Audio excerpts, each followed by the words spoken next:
talking all things theatre and events. That was it was a big dream of mine, to go to Edinburgh Fringe Festival. Since graduating, I have done things such as Phantom of the Opera and Lane.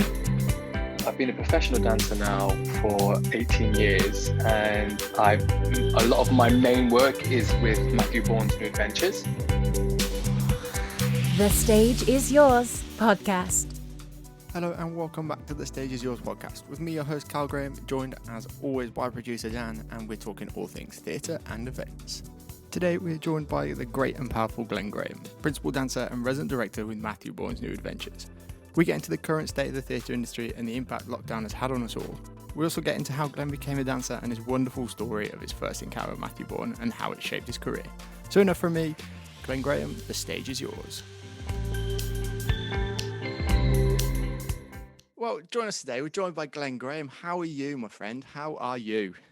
Hi, Callum. I'm okay. I wouldn't say I'm amazing, but I'd say I'm plodding along. Yes, I think that's the general theme for a lot of people, certainly as it is at the moment, hoping for some better news on the horizon is what we're hoping for. Absolutely. Anyway, let's start off positive. So let's talk a little bit about who you are, what you do. You are a dancer on the simplest terms. So how would you describe what it is that you are, or who you are and what you do? Yeah, so obviously my name is Glenn, and I've been a professional dancer now for 18 years, and a lot of my main work is with Matthew Bournes New Adventures.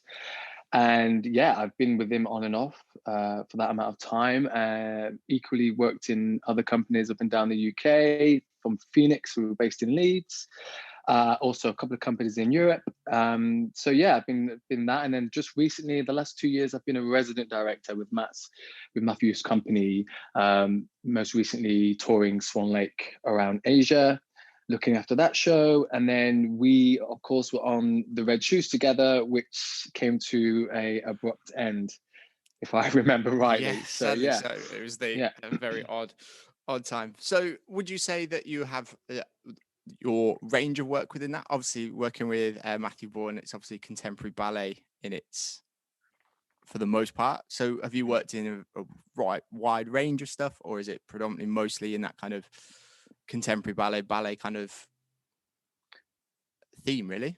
Yeah, I've been quite lucky, to be honest. I started out in Matt's company, and the movement very much attracted me because it had a lot of character element in there. It's a lot of storytelling, a lot of narrative.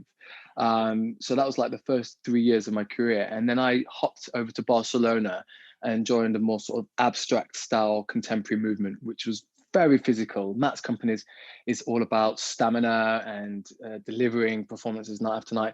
But the company in Barcelona was a lot more physical, in sense of limbs flying everywhere and going to the extreme with your body. So in that sense, that's working with very different styles. And then I obviously went over to Holland and worked with a company there called Introdance, and I probably worked with 17 different choreographers, all of which had very eclectic and different styles. So yeah, and then obviously Phoenix. So I've been quite lucky to be able to go on that journey and have all this knowledge inside my body. And I still feel bizarrely like I can go on for another couple of years.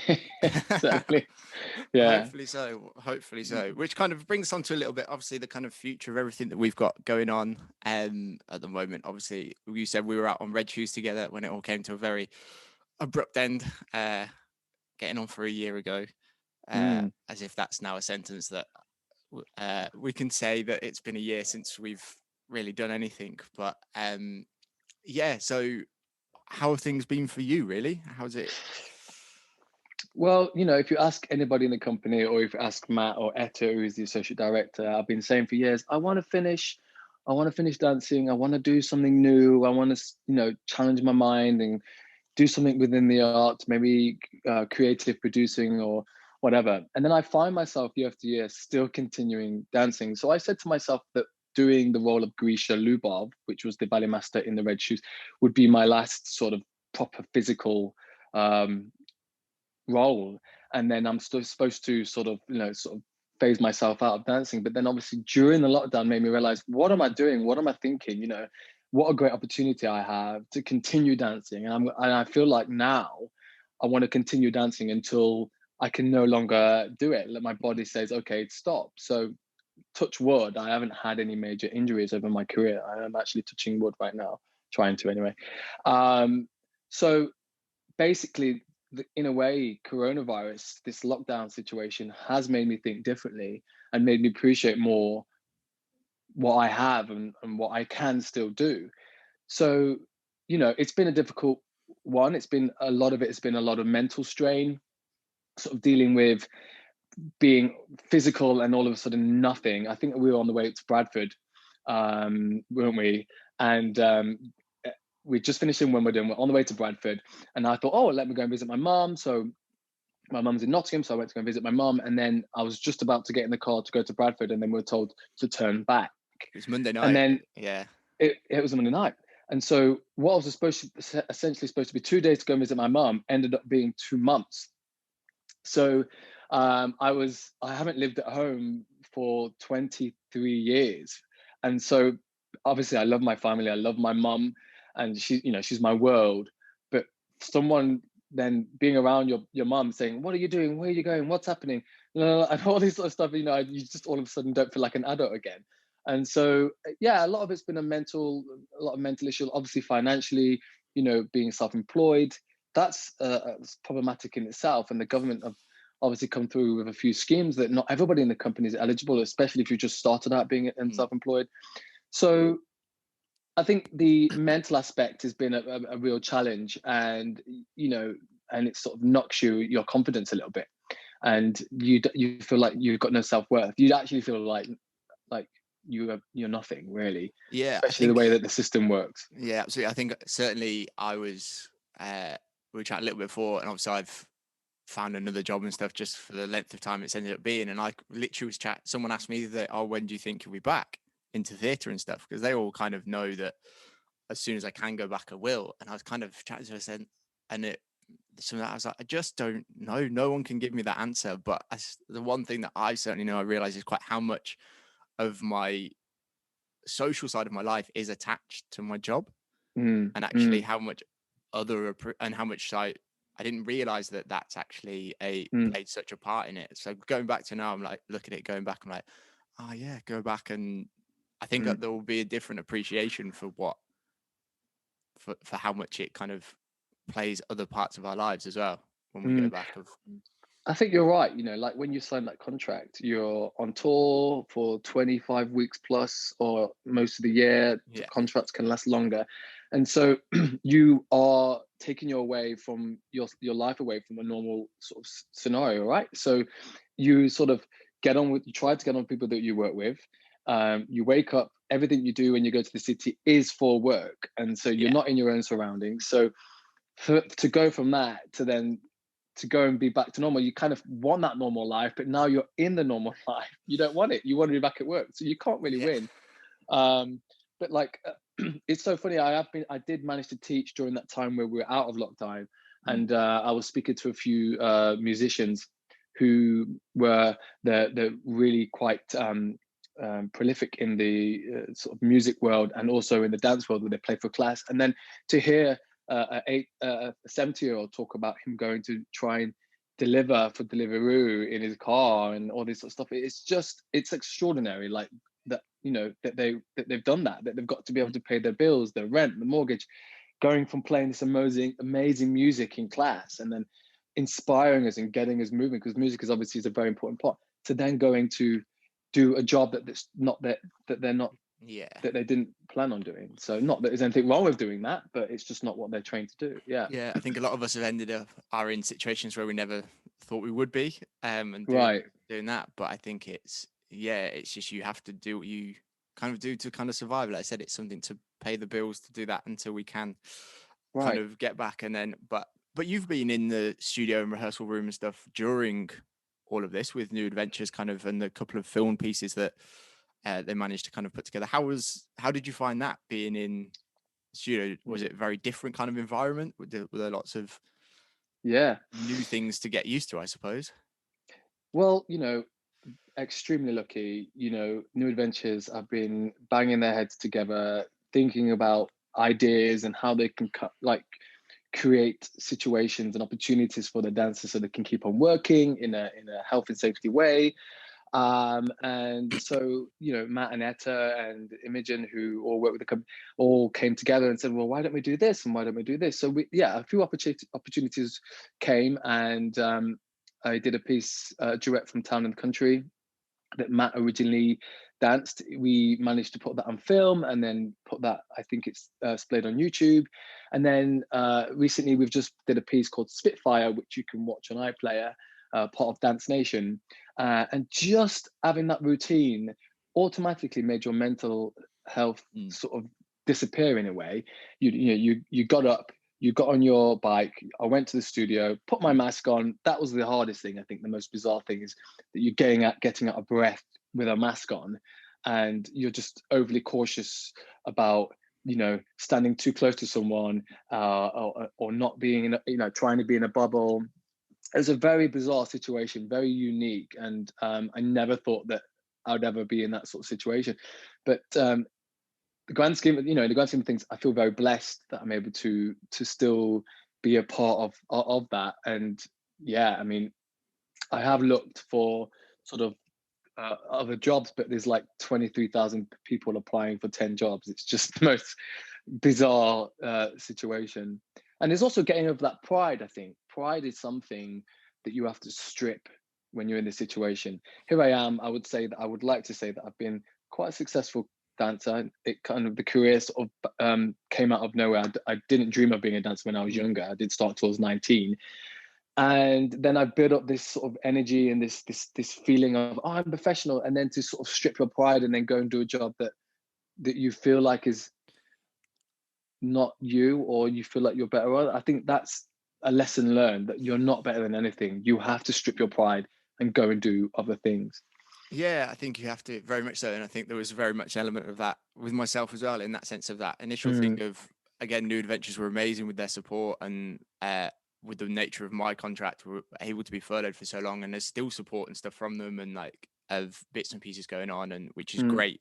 And you still very much feel that you're a part of the company, even though none of us are strictly necessarily employed by them anymore, which is great. And there was just that moment in kind of August, September time for us where we were all like, it's not on the horizon, it's not there. I need something just to keep myself kind of somewhat active and sane, because the nature of all of us, I find it being sat around doing nothing, I find actually very difficult.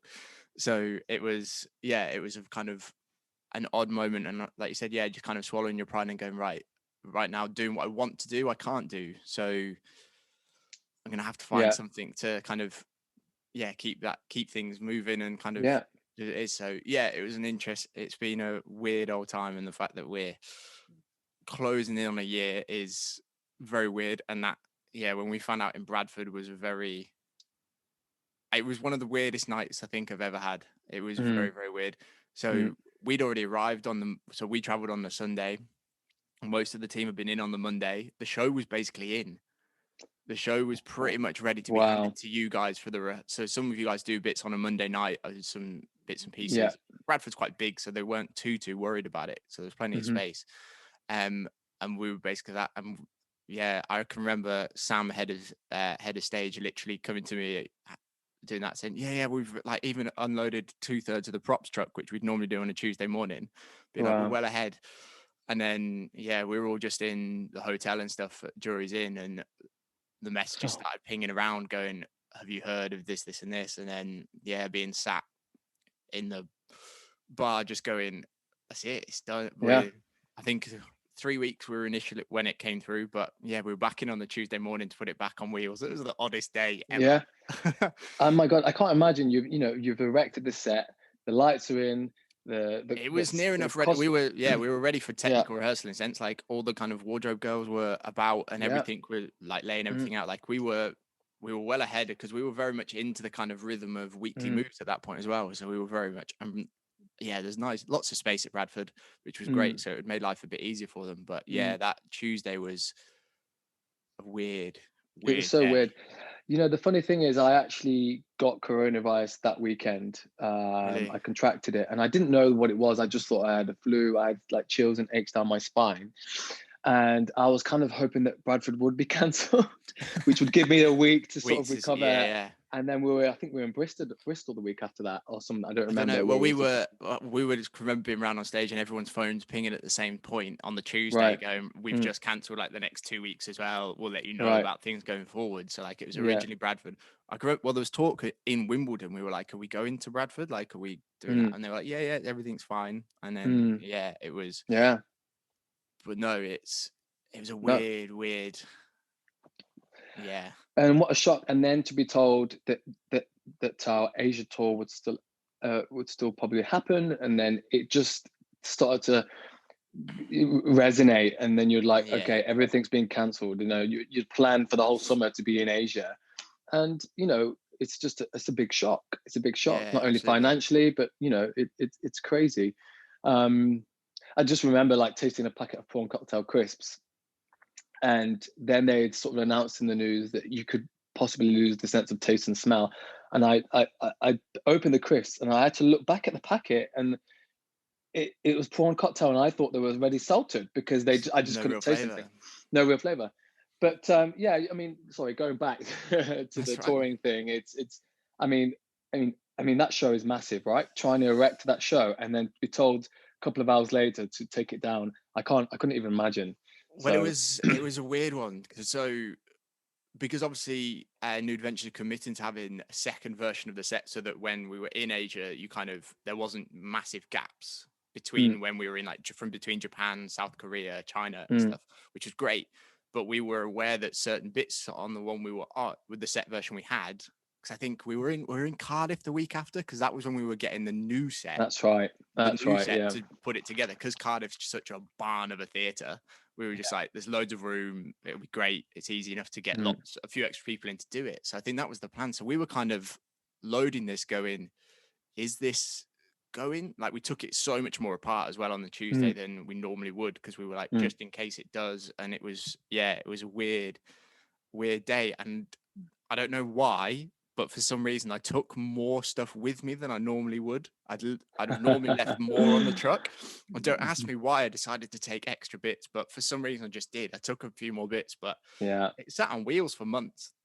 Right. I think it only came off, like they unloaded the trucks. I think it was in about May, maybe even June, when they eventually when we were able, or the guys I think were it was able to. Yeah, it was June. It was end of June, I think. Yeah. Because we also had our tour boxes, so we had all our dance gear, all of our toiletries and everything was all in there.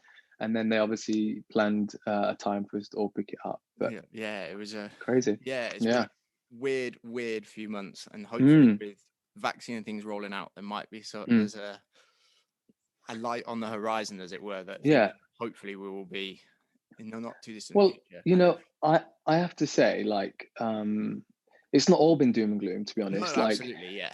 There's been a bit of reflection, and during this time, the company have managed to sort out some coaching sessions for me to figure out where I want to be in the future. And out of that, I realized I've got a real passion for diversity and inclusion within the arts. Amazing. So I think now that I've got the time to, because normally when you're on the contract, everything is geared towards the contract and you sort of don't really have the headspace to do anything else. So this is basically come to my, I'm something that I'm so passionate about.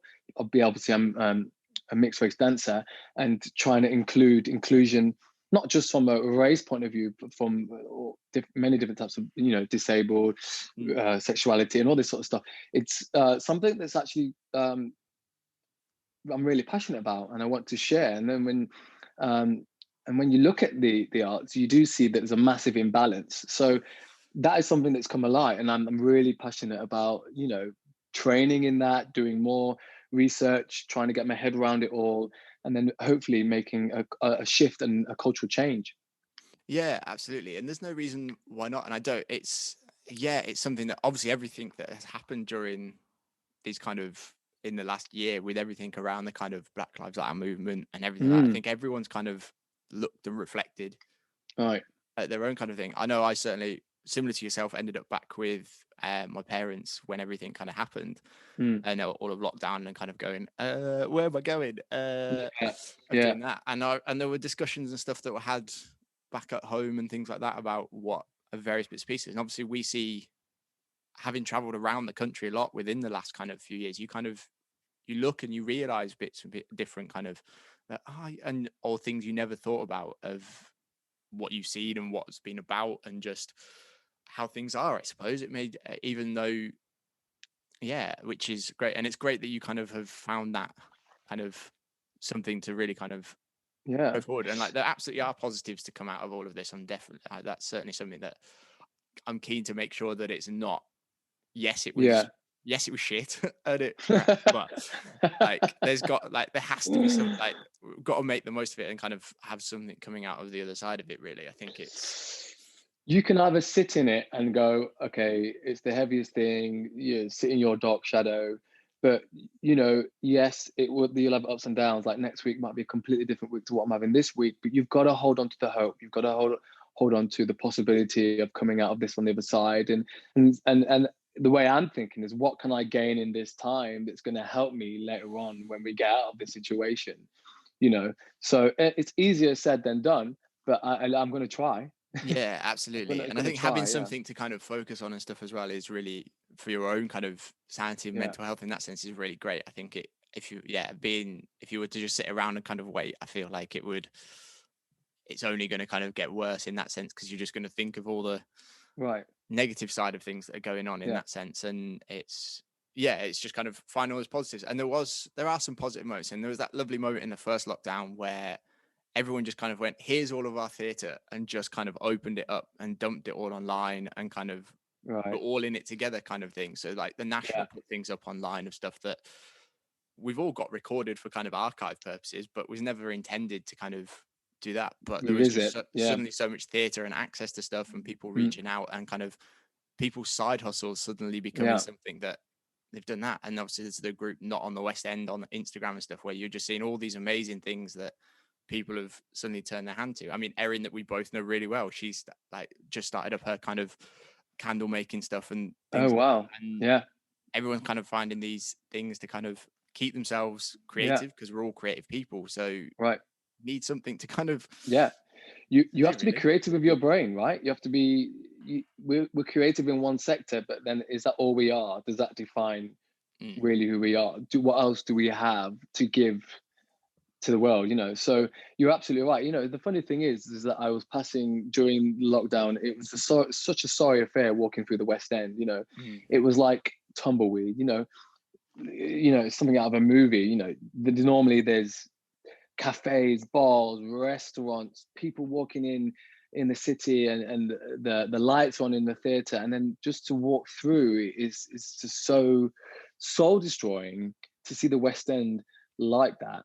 And it's just a shame that the government have never really recognised the arts in that way, and the amount of money that it generates and the sort of atmosphere that it generates on a Saturday or even on a weeknight in town. And that's London. Like, London is about that. It's a vibrant place. It's got so much energy. It's, I've traveled a lot, and I do feel like London is one of the greatest cities in the world. There you get people from Europe that come to watch the musicals. You get people from America. It's the most incredible place. But then to see it, you go there and it's tumbleweed. It's just, have you ever seen that movie 28 Days Later? Yes. Yeah. It's like that when the streets are empty, and that's very much what it feels like, and it's just sad. Yeah, when you know what it's supposed to be like and how great it is, and kind of that, I think it's completely unprecedented in that sense. And I think if it's done anything, hopefully it's made people realize just quite how much an important role theatre and kind of culture and the arts plays in their life and stuff, that we're not just a luxury that kind of, yes, okay, if you can afford to go and see it, you go see it, and that it's seen as this thing that this kind of, I don't know how to phrase it, but this kind of thing that only if you've got money you can go to the theatre. But actually, no, if you're consuming any kind of art and stuff, whether it's Netflix, whether it's whatever it is, it all plays a part in your kind of that of your life and stuff like that, and kind of how it is. So I think it is great that hopefully, like I said, once things start to open back up, and I know things did very briefly And Yeah. from chatting to people, the kind of experience how it was, they were like, they felt safe, they felt like it was there. Obviously there's a huge amount of stuff that's gone into kind of planning it and stuff, so I'm hoping that once it kind of does that yeah, I think we're all just kind of sat waiting for that, and hopefully there will be nice resurgence, and it'll be great once everything is back and that shows and things are happening, and yeah, and we can get back to work, which would be great. Hopefully, I'm praying, absolutely praying. Yeah. Enough kind of Corona chat. I feel like it's a kind Okay. of, it's one of those, but we're there. So let's talk about kind of the shows and stuff that you've been involved with and kind of what you do. You mentioned earlier on that you're kind of a resident director, or that's what you've kind of been a part of it, as well as a dancer at the kind of in the last kind of few years and stuff like that. So when you say resident director, what is that to you? What do you kind of feel that is for? Yeah. So I was resident director on Swan Lake, and that is the contract I've done with Matt on quite a few occasions. I've probably done it about 6 times, and I started out as an ensemble, and I toured it massively, quite a few times around the world, from Russia to America to Asia, to Japan. So it's a show that I felt like that it would have been an easy transition to be a resident director of, because I knew a lot about it.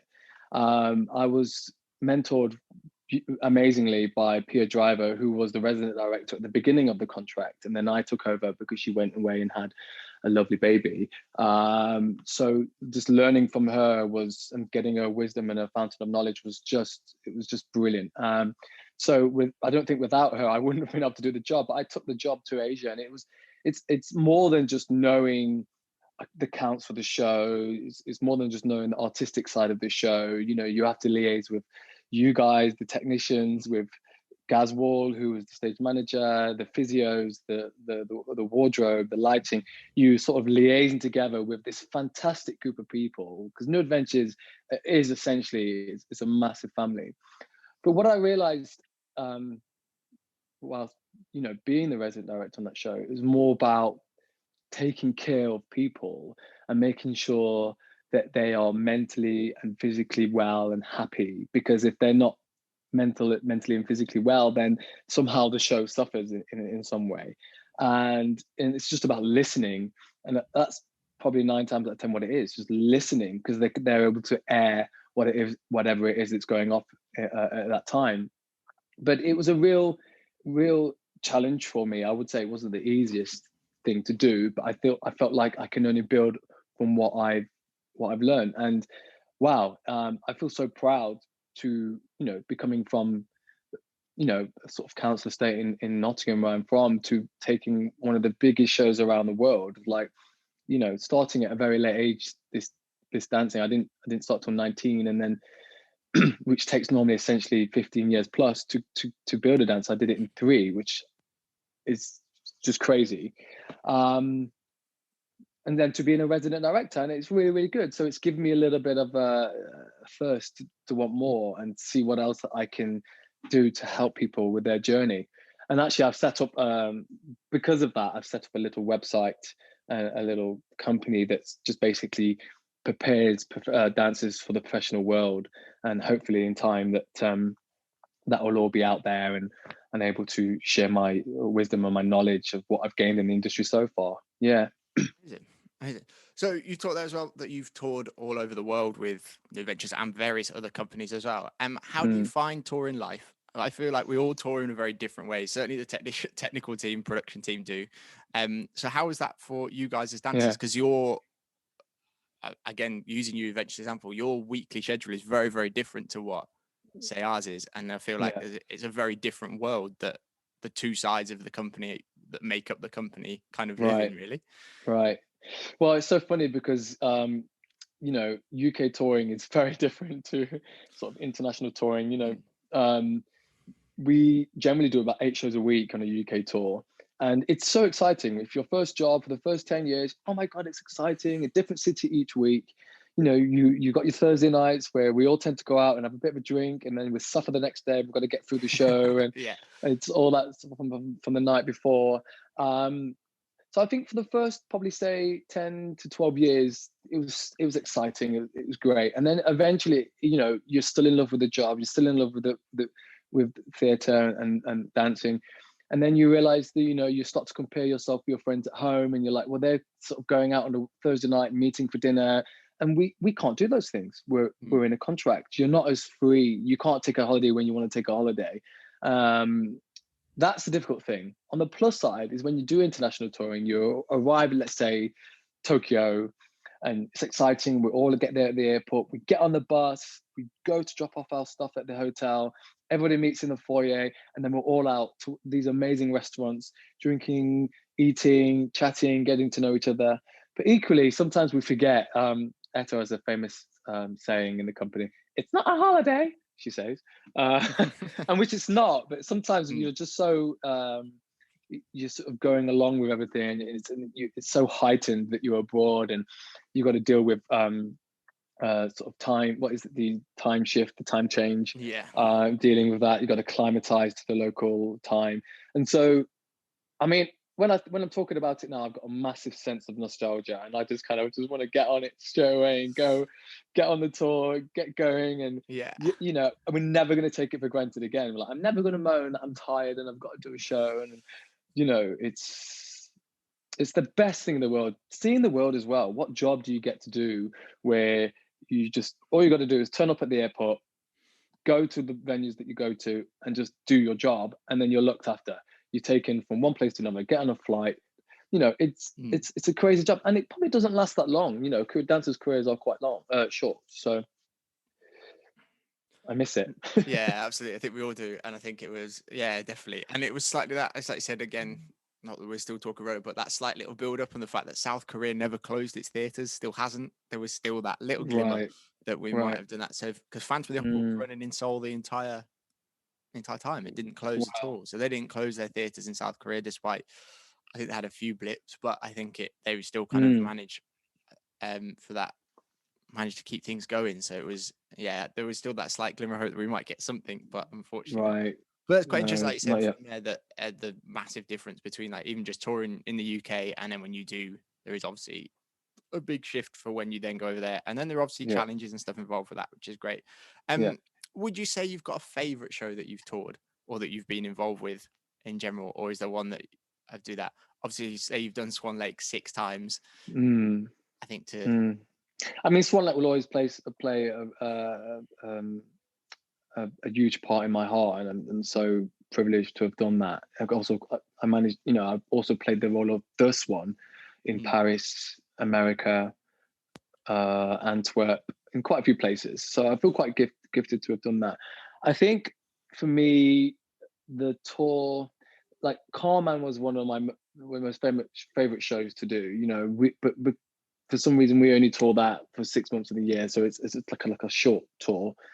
I think Nutcracker for me was probably the best tour I ever did, because not only was it my first tour, so I was all of a sudden in this realm of dance, is that we did a national tour of Japan, and it was just, everything was new.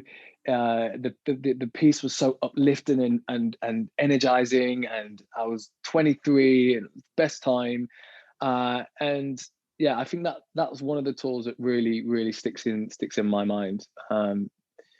The tour to Russia was quite interesting. Great. We took Swan Lake there, and Cinderella, and we didn't quite know how they would take the sort of two males dancing together, but it was really, and obviously, you know, it's where Swan Lake was born, you know, and so to have like a sort of all male cast of Swan Lakes, we weren't really sure how it was going to go down, and it went down like a treat. But that was quite interesting, being there and having that fear, and then tackling that and then performing each night, and it went down really well.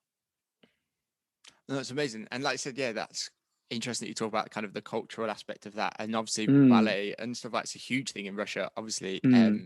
From there, and their theaters are ridiculous. Like, we think our theaters are big over here, but some of the theaters that are over there are absolutely huge. But no, it's really interesting you kind of talk through that, and I think your first tour is always going to kind of stick with you. I think it's kind of because you experienced just quite so much in that kind of first period there. a slight question that I've been asked by quite a few people, and that it's always quite interesting to hear people's that answers to it, really. And talk to yourself in that kind of resident director role as well. And whether it'd be interesting if that change, if your answer changes depending on kind of what hat you're wearing in the show in that sense. Do you feel pressure on a show? Absolutely. Because it only really works when all the elements come together and they're all giving 110%. And, you know, and it's live theatre, anything could go wrong. And I think one of the things that we talk about a lot in the company is actually delivering an honest and truthful performance. I think in terms of being a dancer, you know, we are human, so we will go wrong. So the pressure, in a way, I put a lot of pressure on myself. I've got a lot of expectation on myself, which I need to drop a little bit. Just got to have a little bit of faith that actually I'm in the company. I've been cast in this role for a reason, right? So you've just got to have that sort of positivity and just go with it. I think being a resident director is a whole different ball game. And you know, when you arrive at the venue at the beginning of the week, we obviously do a tech, and you've got to make that show. You've got to look at the show through Matthew Bourne's eyes. So obviously Matt's a very, very busy guy. He, you know, sometimes there'll be 2 shows at once, so we can't be there at the same time. And so you're looking at the tech and you're like, okay, trying to deal with the lighting, trying to deal with the sound, trying to work collectively to get this show to what we all know it is. And sometimes it just doesn't always work out that way. We'll try our best. I remember just being a dancer in Swan Lake the first time in China, and we went up 45 minutes late. And we couldn't leave the theatre, so we ended up all ordering a McDonald's. And it was quite funny because there were some vegetarians in there as well. So, well, obviously it's not funny, but they all they could eat is fries before doing a massive 2.5 hour ballet. But yeah, there is a lot of pressure as a resident director because anything could go wrong. But saying that, you have got a wonderful team behind you. It's not you. I didn't feel alone, and obviously Ian Wheatstone, who was our company manager, you know, without him, I really don't think I would have got through that at all. So yeah.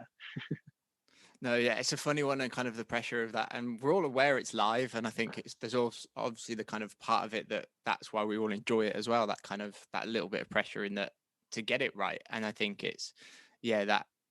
But when all those elements do come together, you're kind of like, and that's where that satisfaction is, when you're like, it's an interesting one. So let's move on a little bit into how you mentioned that you never started out, you never planned to be a dancer. So kind of what was it that kind of happened that made you decide that that's the path you were going down? I always get nervous about this question because there's a lot to talk about. So yeah, basically, I'm from a sort of deprived area of Nottingham, and I was a bit of a sort of, if you'd like, a bit of a bad boy. I would, you know, I'd be in a gang and sort of get up to no good, pretty much. And this was around 13, 14, and around 14, my best mate, he ended up. There was this marching band that used to rehearse behind us, and I remember throwing stones at them and running through their formations while they're trying to rehearse. And anyway, my best mate, for some reason, ended up joining, and because he joined, I joined. That took me on to do music, so I ended up playing the trumpet for a while, and that took me to GCSE music, and then from GCSE music, it took me to college, and I ended up doing a BTEC National Diploma in Popular Music. And it wasn't until the final assignment that we had to compose a piece of music to Star Trek When the Ship Comes In, an advert, and then there was this piece by Christopher Bruce, who was the director of Rombay Dance Company back in the early hundreds. And I was just blown away by this piece. It was about imprisonment, torture, and it was 3 guys that were very strong, quite masculine, and I was like, just wow, I want to do that. So I inquired at the dance course, and I said, look, can I join in? And they had a 1 night a week thing, which I didn't really like. It was very much rolling on the floor, and I just didn't like it. Anyway, they had a trip to go and see Matthew Bourne's The Carman at Nottingham Theatre Royal, and wow, I went along, paid my ticket, sat down, and I looked up on the stage, and I was completely blown away from beginning to end. And I decided to wait around stage door, followed Matt down the street, and I said, look, I'm going to dance for you one day. Anyway, I went to a bar, and it just so happens that the cast were in the bar, and I went up to, who's one of my best friends now, a guy called Lise Michael, and I said, look, I want to be like you. How do I get to be like you? And he just said to me, go and audition at Rambert. And I was like, what's Rambert? I go back to college, say I want to audition for this, sent off my stuff, came down and auditioned, did the audition in my football shorts and my football socks. I didn't get any of the exercises right in the audition. And they said, okay, don't worry, wait until the end. And they had this movement phrase from the corner, kind of picked it up. And then I left, I got on the train back to Nottingham feeling so deflated. It's actually, when I think about it, it's actually like the real life Billy Elliot story, except for I was 19 and not 12. And anyway, I got a letter for the post. You've been accepted a 3-year course at Rambert School of Ballet and Contemporary, and it started from there really. And it was then into the second year that I thought, oh my God, maybe I could become a dancer. And I couldn't really afford the course. And my teacher at the time, Therese Canton, she helped me massively financially, and I paid her back when I first got my first job to be able to continue training. And then I did my first audition with Matt, and I got the job. And I asked him, do you remember me? And he was like, no. I says, I was the guy that walked down the street, followed you and said I was going to dance for you. And he was like, oh my goodness, I thought you were going to beat me up, because I did look quite rough back then. And so it's a story that we always tell if we always do like a Q&A and stuff like that. But it's I just have to pinch myself. I don't understand why I'm here. I don't understand how I got here. But I mean, I have to hold on to that story for a glimmer of hope, especially during this time. So anything can happen. Yeah, that's amazing that you kind of that you can kind of trace it all the way back, and that it's kind of, just that one kind of, I say chance meeting in that sense, but that kind of one thing on the street doing that. But then it's kind of testament to you and just that kind of how I'm going, right, I've said this, that's where I'm gonna, what do I need to do to go and get there? What is it? What are those kind of steps of that? Because like you said, it could have been very easily that you've just gone, oh no, it's not.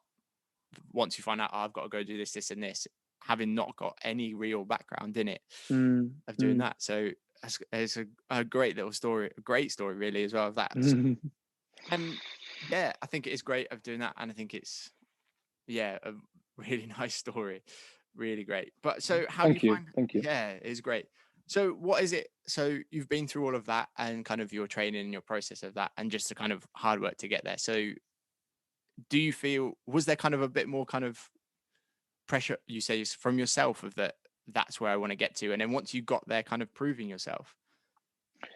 Absolutely. Like I had a goal where I wanted to be. So I could see it. It was there. It was evident. And in them days, I don't sound like them days, but we only had VHS to sort of look for inspiration, to see what was recorded off the TV. So, and there was no YouTube. So I had to hold on to what I saw that night in the Theatre Royal and go, that's what I want to do for the 3 years of me training. So I basically was in the studio from 8:30 in the morning till 9 o'clock at night, trying to catch up with these dancers and trying to get flexible and trying to get the strength and create my own personal style. And so, there's a lot of pressure, absolutely a lot, because also I was like, I either excel in this or I go back to a life that I didn't feel like I could progress in Nottingham. I love Nottingham. It's where I'm brought up. I'm very proud to be coming from there. But at that time, I didn't know what opportunities I had there, but I saw what opportunities that could be down here in London. So, but I mean, I love Nottingham. I'm from that. But absolutely a lot of pressure.